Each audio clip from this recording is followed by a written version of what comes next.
오늘은 은밀한 내공으로 역사의 주류가 되라.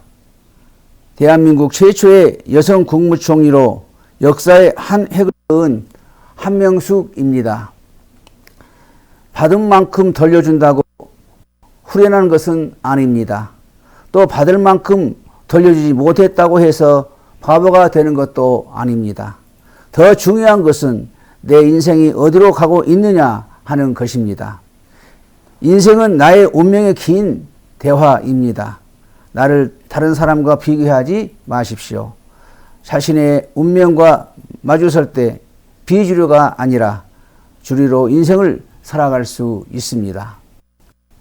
정치권에서도 두드러진 정치색이 없는 분이 있을 수 있고 비정치권에서도 정치색을 강조해서 볼 분이 있을 수 있습니다. 한편으로 설레이기도 했습니다.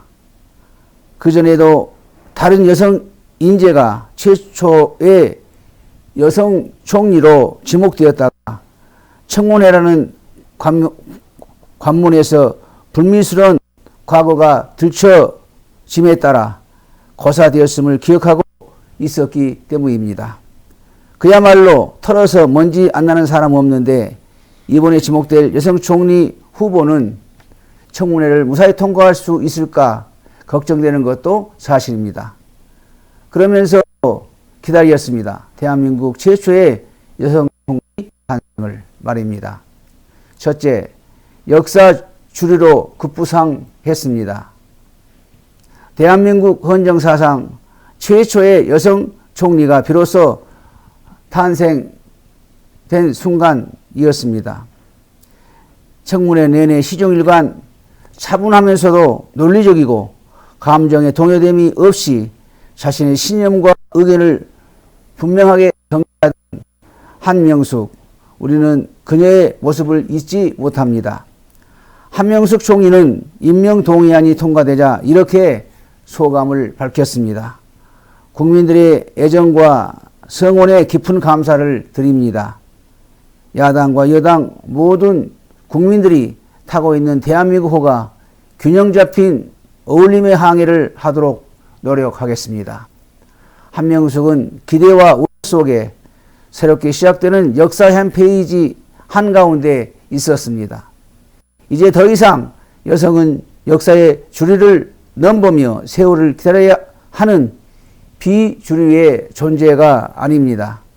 역사의 한복판에서 수많은 남성들과 어깨를 나란히 하고 주류의 역사를 열어갈 수 있게 된 것입니다. 둘째, 모진 세월을 계단 삼아 역사의 무대로 등장했습니다. 평안남도 평양 출생이면서 민주화운동과 여성운동의 대모로 불리는 여성계의 거목 한명숙에게도 눈물의 세월은 길었습니다. 결혼한 지 6개월 만에 통일혁명당 사건으로 구속된 남편 박성준 교수의 옥바라지를 해야 했을 뿐만 아니라 그녀 본인도 유신 정권 말기인 1979년에 크리스천 사건으로 모진 고문을 겪고 2년 동안의 역고를 치러야 했으니 말입니다. 1972년 당시 이화여대 기숙사 사감을 맡고 있던 한명숙 의원은 박봉으로 5남매인 동생들 생각까지 책임져야 하는 버거운 생활을 하고 있었습니다. 무엇이 그녀로 하여금 모진 세월을 견디게 했는지 모를 일입니다. 남편에 대한 사랑일 수도 있고 자신이 옳다고 믿는 신념일 수도 있습니다. 눈물의 세월 속에서도 원망과 복수심보다는 남편과의 사랑으로 자신을 갈무리하는 여성다움이 오히려 그녀를 더욱 강인한 인물로 키워주었는지도 모릅니다. 늦게 퇴근하는 날이면 누울 자리가 없어서 벽에 등을 기대고 밤을 지새우곤 해요. 감옥에 갇힌 남편을 면회간 세댁 한명숙이 남편에게 한 말이었습니다. 남편인 박성준 교수는 이 말을 듣고 가슴이 미어졌다고 해고했습니다. 국민의 정부 시절인 1999년 그녀는 민주당 비례대표로 드디어 정치권에 첫 발을 들여놓았고 능력을 인정받아 여성부 장관과 환경부 장관을 역임하기도 했습니다. 한명숙은 한 계단씩 자신의 입지를 세우고 준비된 사람으로서 역사의 한가운데로 걸어 나오고 있었던 것입니다.